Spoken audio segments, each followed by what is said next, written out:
Hey everyone, welcome to episode number 4 of the Ask Two Dudes show. I am Chris, and I am without my main dude, Milo, which would sit right there, unfortunately. But I am with Megan here. Megan is with... Integrity Title. We are also Gongloff, Piechowiak Law, PLLC.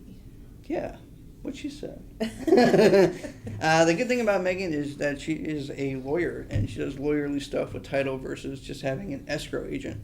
So we're going to talk title stuff today, which is... Exciting, yes. Super I know, very exciting. It's kind of on our ongoing series about different stuff in the process of a home buyer transaction. So it's going to be really, really awesome. I'm going to miss Milo, of course, but let's jump into it a little bit.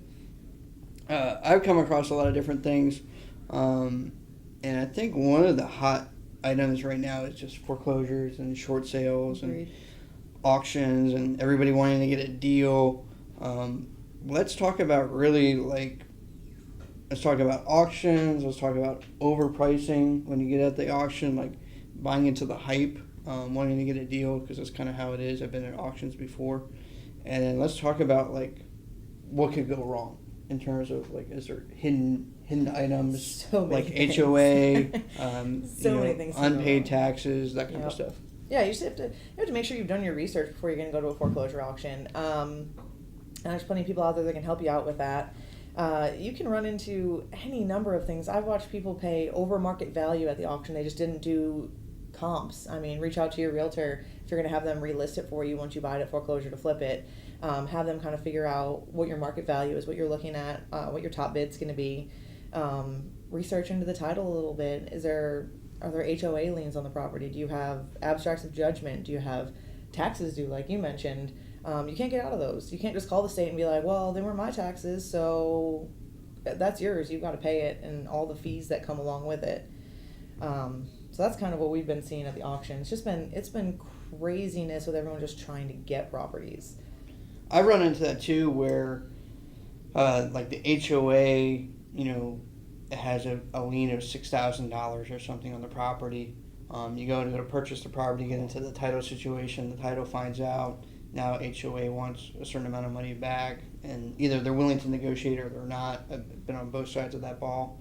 Also, I've in Baltimore they have water issues in terms of water liens. So I've been a part of that where they have a water lien. Somebody didn't pay their bill, and there's actually a water lien. You get into tax liens, stuff like that. Yeah. So there's a lot of that, and the overbidding of houses is really interesting to me. Well, especially if you don't know what you've gotten into. If you don't have the senior mortgage foreclosing, right, and you aren't aware of that in any way, guess what? You might have just bought a house that's got mechanics liens, or first mortgages that didn't get wiped out. Who knows? You could be way over your head. What's a good way for people to find out about that kind of stuff? Is there a way that they can come to you or somebody? Yeah, we definitely do that kind of service. I know there are other companies that do. We charge an hourly rate for ours. We can do it pretty quickly because Kelly and myself have both been doing title for a long time. And we started in mineral title, oil and gas title. So for us, it's not surface title back 40 years. It's not a difficult thing. But that's definitely a service that we have, and I would recommend getting that done if you're going to buy foreclosures, especially in the market the way it is now. Yeah.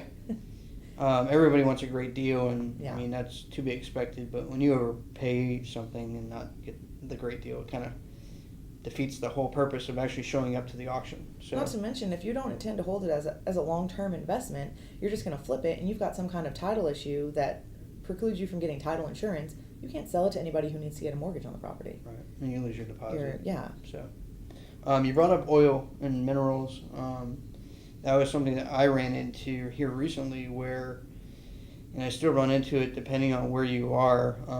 I did some stuff in South Lake, and apparently there's, there may be, I had to use the maybe, right, as hedge my clause, but there may be actual oil or minerals under the ground. So how does that work?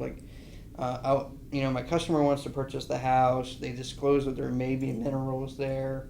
How does that work on your end? Do you have to find the person that owns the minerals? Do you have to pay them off? How does that work? So it's kind of a weird situation. We sit here on the Barnett Shale.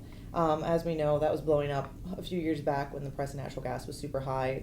It's teetering now, and it's doing its thing. But anyhow, when we are doing a real estate transaction, we're doing title insurance, we aren't searching for your minerals. It's not, we're doing surface only back 40 years. If you want minerals to be included, that's an additional cost. You have to get what's called a title opinion or an abstract of title. I would prefer a title opinion. It's a little bit, holds a little bit more weight if you have to go to court on it. And that's also something that we do, being oil and gas attorneys as well. It's a little bit more expensive. It's also a one-time thing, just like your title insurance. But we can tell you who owns the minerals. So once we have who owns them, which might be you, it just depends if they've been severed at some point in time in the history. If it's not you, yeah, you have to go back and figure out who it is, how to find them or their heirs, and offer them a sum for their minerals. And if they think it's worth something, it's gonna be a bargain for you. Now, I'm not originally from Texas, so how does that work? Like, let's say that I buy the house, there's minerals, and then, I can't find the person, or I don't pay them off, it's too expensive. Can I just live there, and if they want to pump some oil out of the ground, can they do that? Yeah, that's what they're going to do is that oil company is going to get a title opinion at some point when they're looking to lease the land, so that they know who they're leasing. Because if you don't own the minerals, a lease to you is no good to them. They're going to be in some hot water, then they're not paying the right people. So they'll have figured out who owns it, and they'll be paying whoever that is, whatever family members or whoever in the chain of title that they have owning the minerals. So basically, they'll be draining your minerals, and you won't be getting a dime. And they can put that anywhere. They can put a pump anywhere. No, there's definitely urban drilling has a lot of some stuff. restrictions, acreage that you need, so they're not going to throw up a rig in your backyard. I mean, not unless you have not unless you have a significant backyard. Right. So yeah, they're going to set up a pad site. It could be close to your house. We had one that was right down the street from us for a long time. Cool.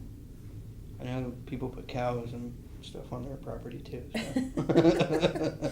Horses. Goats. Let's see what else. What else do I want to talk about? What are you really seeing right now in terms of title? Are you seeing a lot of issues with clouds? If you guys are real estate agents, you know what I'm talking about. That's one of the questions on the real estate exam. What's a cloud on title?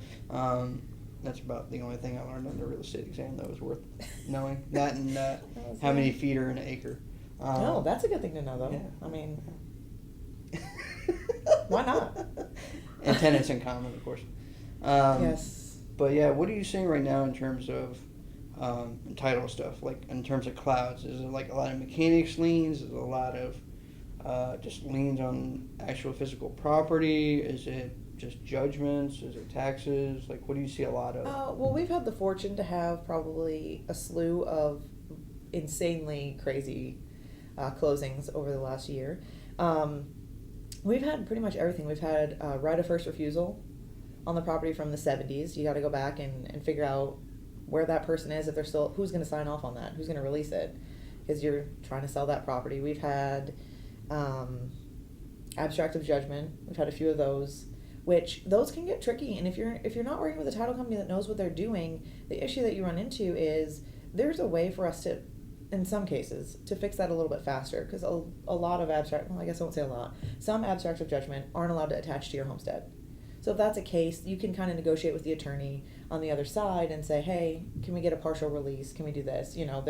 There's ways to get around just waiting 30 days, having it filed in public record. Or sometimes you just have to pay them off. I mean, it just depends on the type of judgment.